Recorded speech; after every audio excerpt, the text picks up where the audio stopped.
राम दोस्तों, स्वागत है सबका एचएसवी क्लासेस में। आज का हमारा टॉपिक है फीटल सर्कुलेशन। हम जानेंगे फीटल सर्कुलेशन होता कैसे है, इसके कौन से पाथवे होते हैं, इसके कौन कौन से शंट्स होते हैं। ठीक है, तो शुरुआत करते हैं फीटल सर्कुलेशन। तो फीटल सर्कुलेशन क्या होता है, पहले हम ये जानेंगे। फीटल सर्कुलेशन, ठीक है। तो फीटल सर्कुलेशन होता क्या है? फीटल सर्कुलेशन एक कैसे याद करते हैं? Foetal circulation is an systematic supply of oxygen and nutrition. ठीक है, ऑक्सीजन एंड न्यूट्रिशन का सप्लाई होना किसको? फीटस को, फ्रॉम द मदर के प्लेसेंटा से। तो इसकी ये डेफिनेशन होगी। कैसे हम इसको ऐसे बना के याद कर सकते हैं? Foetal circulation is an systematic supply of oxygen and nutrition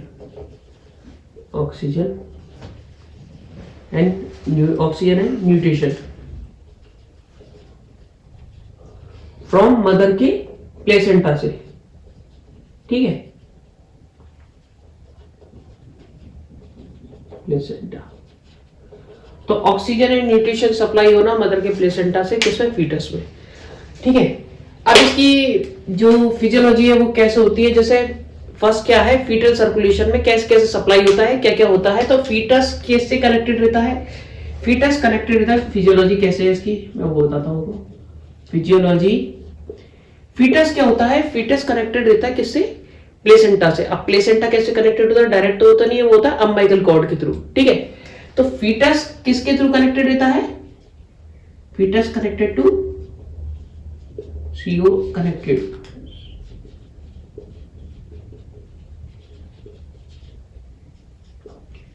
placenta by umbilical cord के थ्रू।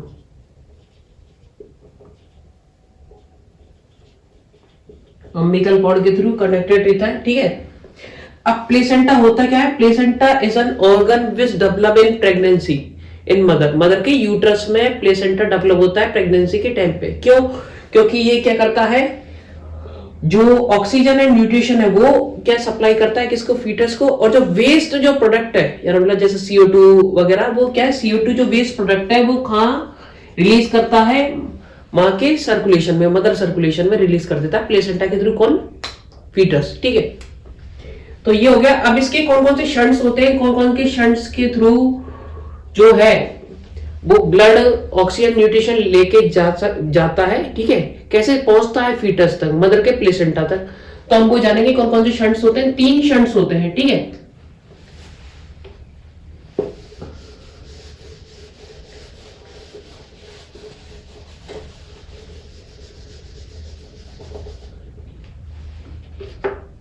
तीन शंट्स होते हैं जिनके थ्रू जो ऑक्सीजन एंड न्यूट्रिशन है वो सप्लाई होते हैं फीटस को। ठीक है, मदर के प्लेसेंटा से। ठीक है, तो कौन कौन से शंट होते हैं? फर्स्ट है डक्टल आर्टियोल्स, है ना, डक्टल आर्टियोल्स। सेकंड है डक्टल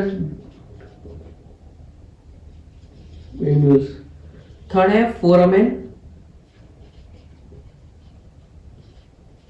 ओव्यूल। ठीक है, 3 होते हैं। इसका काम क्या है? फर्स्ट जो शंट है वो बाईपास किसके होता है?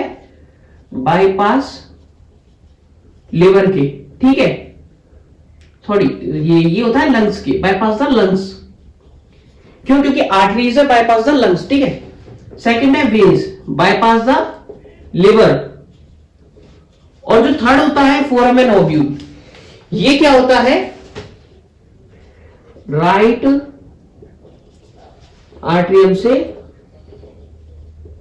लेफ्ट आर्ट्रियम तक, आर्ट्रियम में ब्लड सप्लाई करता है। ठीक है, राइट से लेफ्ट में, ठीक है, ब्लड सर्कुलेट करता है। ठीक है, फोरामेन ओव्यूल इसके थ्रू जाता है राइट से लेफ्ट में। 3 डक्टस हो गए। अब हम जानेंगे इसका पाथवे। ठीक है, कैसे कैसे सर्कुलेट होता है फीटस में।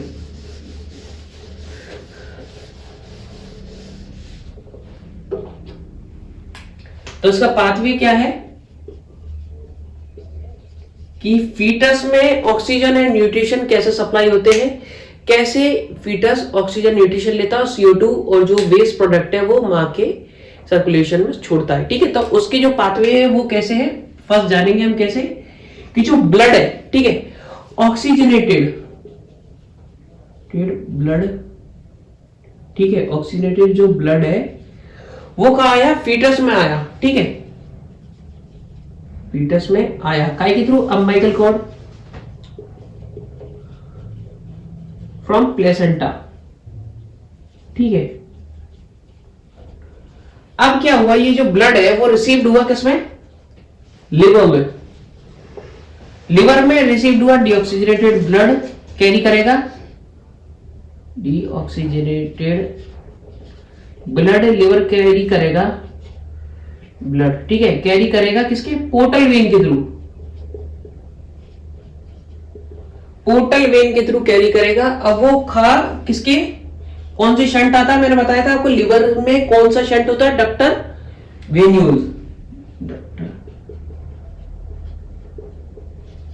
ये शंट है जिसके थ्रू जो लिवर में है क्या आया, ब्लड आया। ठीक है, अब इसके आगे ये खा जाएगा, ये जाएगा राइट आर्टरियम में। अब राइट आर्टरियम से वो कौन से उसके थ्रू जाएगा, फोरामेन ओवल के थ्रू। ठीक है, अब राइट आर्टरियम में फोरामेन ओवल के थ्रू किधर जाएगा, लेफ्ट में, लेफ्ट आर्टरियम में। अब ये आगे कैरी कैसे करेंगे, ये क्या है, इस ब्लड को डिस्ट्रीब्यूट कर देंगे लेफ्ट वेंट्रिकल और राइट वेंट्रिकल में। ठीक है, तो फर्स्ट इसमें कैसे था, जैसे मैं आपको बताता हूं, फर्स्ट इसमें क्या था कि जो ऑक्सीजनेटेड जो ब्लड है, ठीक है, वो फीटस में आया अम्बिलिकल कॉर्ड के थ्रू प्लेसेंटा से। ठीक है, अब वो क्या होगा, जो लिवर है, फीटस का जो लिवर है वो क्या करेगा, डीऑक्सीजनेटेड जो ब्लड है उसको क्या करते हैं, पोर्टल वेन के थ्रू, डक्टस वेन्यूल जो शंट है उसके थ्रू उसको खा भेज देगा राइट आर्टरियम में। और राइट आर्टरियम से वो क्या जाएगा, जो फोरामेन ओवल जो शंट है उससे जाएगा लेफ्ट आर्टरियम में। अब लेफ्ट आर्टरियम से ये कैरी करेगा, आगे भी तो कैरी करेगा ना, आगे ये किधर जाएगा, ये इसको दो में डिवाइड कर देगा। ठीक है, दो में डिवाइड करेगा तो फर्स्ट जाएगा लेफ्ट में, लेफ्ट वेंट्रिकल, लेफ्ट वेंट्रिकल्स में, और सेकंड जाएगा राइट में, राइट वेंट्रिकल में। ठीक है, फर्स्ट जाएगा किसमें, लेफ्ट वेंट्रिकल में, सेकंड जाएगा राइट वेंट्रिकल्स में। ठीक है, तो इतना समझ में आ गया आपको पाथवे कैसे कैसे सर्कुलेट हो रहा है। इधर तक कोई डाउट वगैरह अगर हो तो मेरे को बताना, ठीक है, कमेंट्स में। लेफ्ट वेंट्रिकल्स, अब जो लेफ्ट वेंट्रिकल है वो क्या करेगा, लेफ्ट वेंट्रिकल हो जाएगा systole,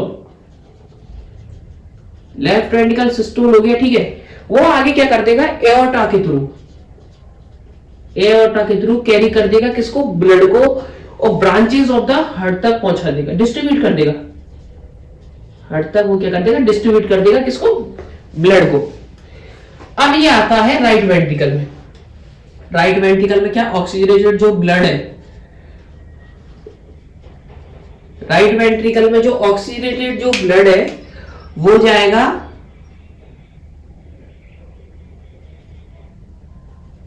pulmonary artery. Pulmonary arteries में किसके थ्रू जाएगा, थ्रू जाएगा डक्टर आर्टरियोसिस। बताया था ना डक्टर आर्टरियोसिस क्या होता है, डक्टर आर्टरियोसिस शंट है। ठीक है, आर्टरीज आया तो ये किसके लिए आया, लंग्स के लिए। ठीक है, अब ये आगे किधर जाएगा, एओर्टा के थ्रू, एओर्टा के थ्रू किधर जाएगा, ये अम्बिलिकल आर्टरीज में, अम्बिलिकल आर्टरीज में, और अम्बिलिकल आर्टरी से डायरेक्ट किधर चला जाएगा, प्लेसेंटा। तो ये है इसका पूरा सर्कुलेशन। ठीक है, तो सर्कुलेट कैसे कैसे फीटस से, कैसे प्लेसेंटा से आ रहा है ऑक्सीडेटेड ब्लड, और कौन सा डीऑक्सीडेट कैसे कैरी हो रहा है, सर्कुलेट हो रहा है। ठीक है, मदर के सर्कुलेशन से, वो पूरा ये है। आप अगर ऐसा बना के लिखोगे ना तो उसमें क्या है, एक तो अट्रैक्शन मिलता है यार, मतलब जो टीचर से उसको लगेगा कि हाँ वो समझ के लिखा हुआ, रट के नहीं लिखा हुआ। ठीक है, ऐसे अगर याद करोगे, ये तरीका पूरा सही है। फिर इससे आप डेफिनेशन लिख सकते हो। ठीक है, बना बना के फिजियोलॉजी लिख सकते हो, उसके कौन कौन से शंट्स है वो लिख सकते हो, बता सकते हो अच्छी तरीके से पेपर्स में। तो आप बताना ये आपको वीडियो कैसी लगी। तो आज के लिए बस इतना ही। लाइक एंड सब्सक्राइब कर देना चैनल को। आगे नई वीडियोस के लिए हमें प्लीज टॉपिक सजेस्ट करना। हमें पता नहीं है आपको कौन सा टॉपिक नहीं आ रहा है या फिर इसमें डिफिकल्टी है, वो बताएं, हम आपको उसके बारे में बताएंगे। Thank you for this.